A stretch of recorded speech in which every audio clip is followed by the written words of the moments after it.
Coming up, the best overdrive in the world. A pedal you all need. And a bearded man bending a string. Today it's my pedalboard, why it's perfect for me and how it might help solve problems that you're not even aware of. Hello and welcome to another video with me, Elmo Karjalainen. It's good to have you along. Yes, today it's my pedalboard and really what's on it, in which order, how it solves all sorts of problems and how it could answer questions that you might have or problems that you have that you might not even be aware of. Some of the most important stuff on here is actually a bit surprising. So before I go on, the pedalboard is designed to work with my Marshall. And while you might have a different setup, some of these things are very universal. Here we go. That's my clean sound. No delay, no reverb. Back when I got my first Marshall of this type, I remember that we had a gig coming up at a local club here in Turku. And we played heavy metal type thing. I had pretty much this type of setup going on. And we went to sound check. I forget what amp I'd been using previously, but I had my new Marshall and I had the cab and yeah, let's rock on. And the drummer does his things in sound check, like play the bass drum, play the snare, whatever. Bass player does his thing, the other guitar player does his thing. Okay, my turn to do my thing. I play an E chord. And it was crazy. It was so loud. And I turned down the volume on the amp and nothing really happened.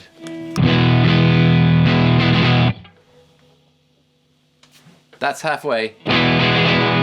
It is a bit quieter, but not much. But it just loses all of the punch, power, everything. The sound just gets worse. So I'm stood there going like, wait a second, how do I do this? What do I do? Luckily, I had a delay unit in the effects loop, which was a Rocktron Intel effects, and it had an output volume. And this is where we get to my first item when we go backwards on the pedalboard, which is the little black amp box thing by JHS.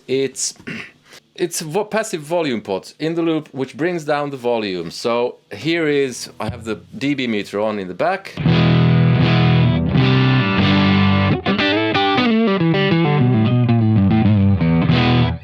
So it's around 90 dB-ish, it's fine. If I didn't have that, it would be just as loud as during that sound check.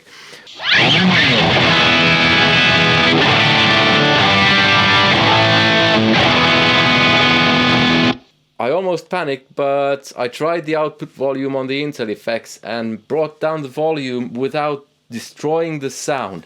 And I've been using something in the loop ever since. That's why this Marshall is my favorite old school type Marshall, because it has an effects loop, so I can do that. I don't have to have an attenuator, which can cost a lot of money, and the cheap ones, the ones I've tried a couple, have been really bad. So first item on my pedalboard when going back is a passive volume pot. It's like 70 euros or something. Next up, maybe universally one of the most underrated things that guitar players use. Well, actually don't use, because it's so underrated. Now this won't translate to YouTube, but you can follow along on the dB meter there.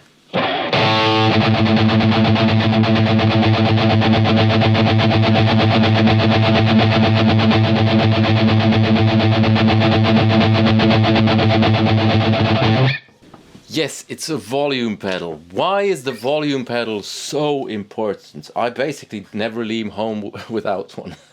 Have you ever been to watch a gig where the guitar player, it's his turn to play a solo, or her turn to play a solo, and they play the solo, and you see there is a solo going, but you can't really hear what they're doing. It's one thing that really annoys me. Okay, in some cases I wish that I couldn't hear the guitar solo, but that's a different point. It's a boost of some kind. You can have a volume pedal in the loop, you can have a boost in the amp that boosts your volume, not the gain, volume, so that when it's time to solo, you can boost your volume and you can be heard.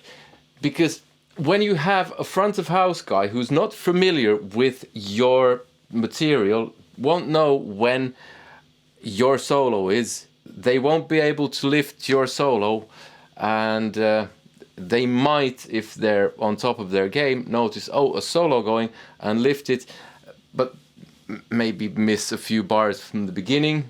Best way to make sure that you are heard is with your own volume pedal. If you're actually doing well enough to have your own sound guy mix your stuff, congratulations. That's rare, at least in this day and age.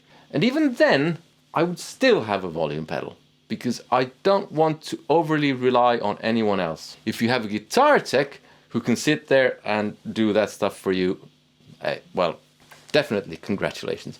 But the volume pedal, so underrated, so important, at least for me. Situations where you might not need one is if you play in a trio, you sing, you play guitar, probably don't need one. But if you're two guitar players or a keyboard and a guitar, those two are going to compete for the same space in the mix. So yeah, get yourself a volume pedal.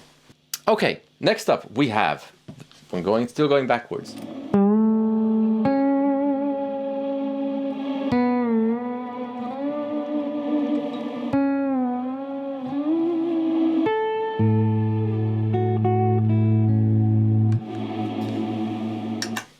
Yes, it's the Strymon Cloudburst. Actually, I would like to have more options here. There is a space there, but yeah, it's not something I would really use too often when I play live, probably or very rarely, but it's just a sound that I love. I don't really use reverb too much, unless it's basically too much reverb.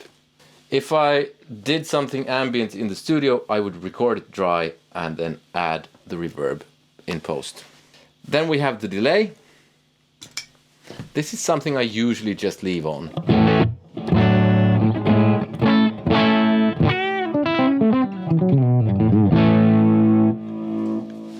Some people think it messes with the mix, which is true when you're...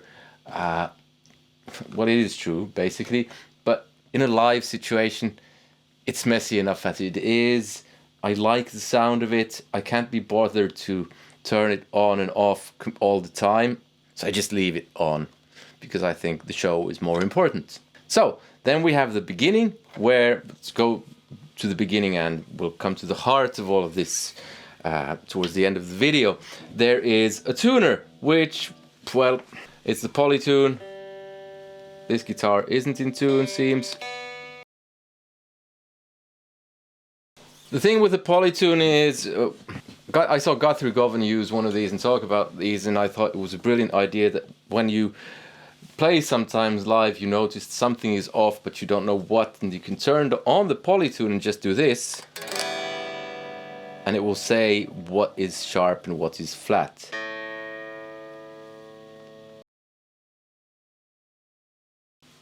While I thought it was a brilliant idea, I've noticed that I never use that function. I just use it as a regular tuner.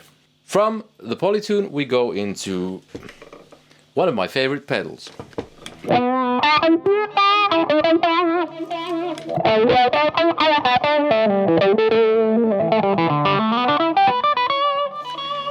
We have the wah, but I don't just use the wah like something like...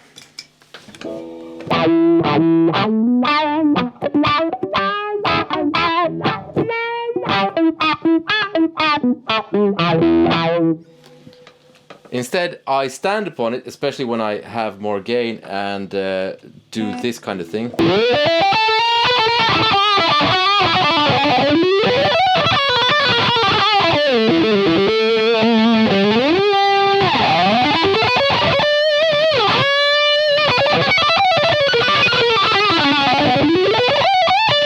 So, kind of search for different sounds, and I think it's nice. Next up, we have the MXR Univibe, which I really rarely use.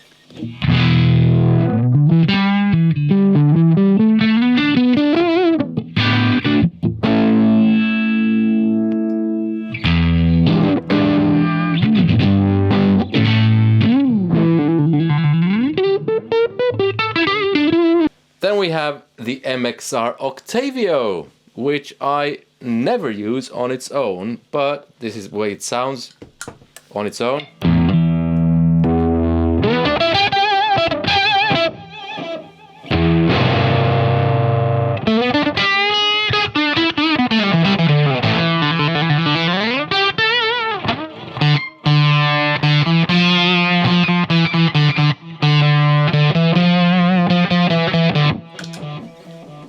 Wrong type of fuzz. But I'll get back to that when I do the... Well, okay, actually I'll do that now. So my normal lead tone would be like this. But to go completely over the top, I can go add the MXR Octavio.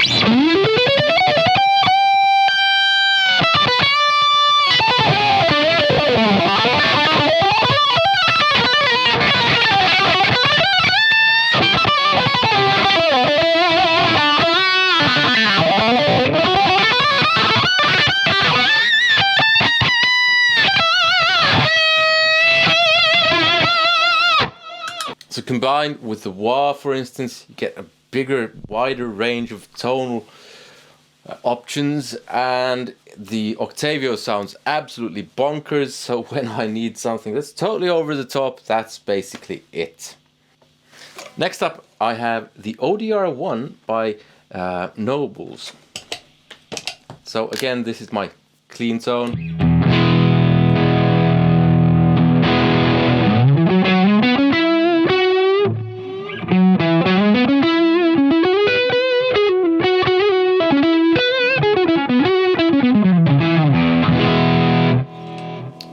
I really like the sound of that.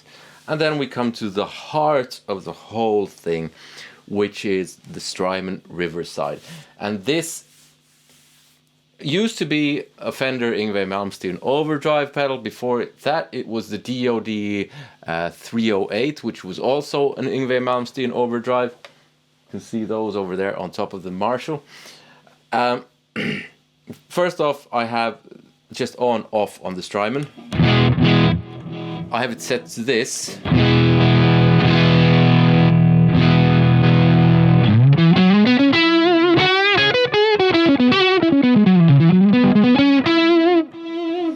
Which I find stacks really nicely with the Nobles.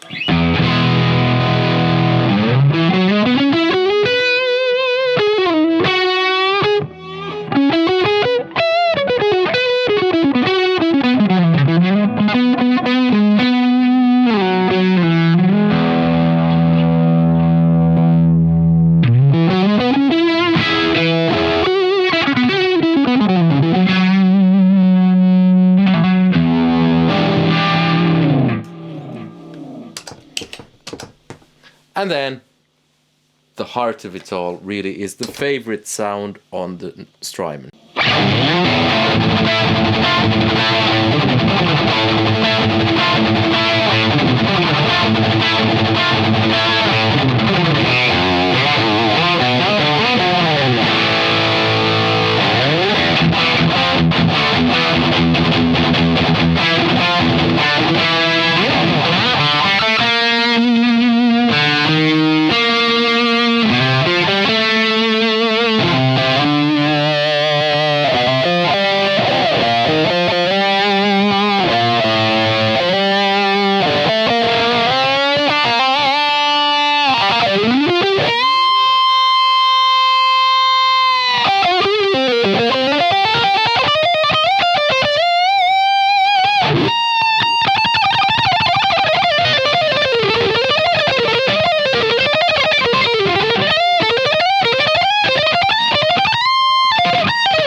I have to say about the Riverside, I think it's the best overdrive pedal ever in the world, precisely because of those reasons. Because it has those two pedals in it, but just the sound of it is so great, and the noise. It's replaced my Fender Yngwie stuff. It's just Absolutely killer. So that really, the long and shorts of it, is my pedal board. Except for, well, there is the actual pedal board and the power source which is under it, which is a Voodoo Labs, I forget now, 4x4, I think, power supply. Don't cheap out on the power supply because you can get all sorts of noise. So what problems does this solve, and how is this universal? Well, first of all, you need a tuner. Second, you might not need a wah, but you can do a lot of things with a wah that aren't just that regular wacka wacka Kirk Hammett type stuff. Some kind of modulation is usually nice, although to each his own. Octave fuzz, don't know. But I would, ideally, if I were you, have two different types of overdrives for slightly different types of things.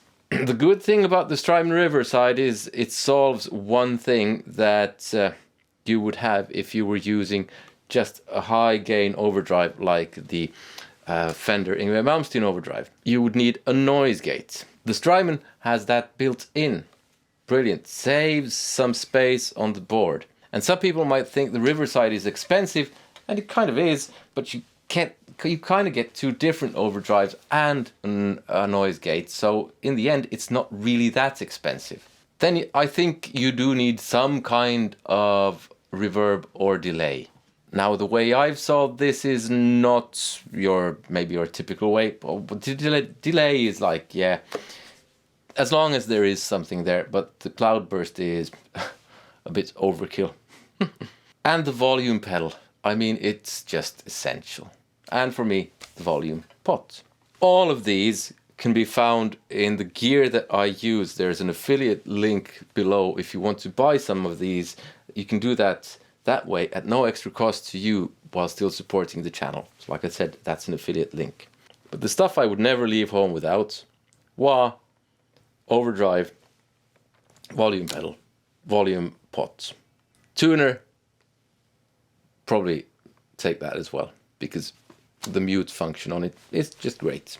Although I could get by with one of those clip-on things. If you want to watch my video on why I think that is the best Marshall amp, or best amp in general ever, that video is here. I do hope you consider supporting the channel via one of the links in the description. But above all, I hope you enjoyed this video and hope you had some use of it. Take care. See you. Goodbye.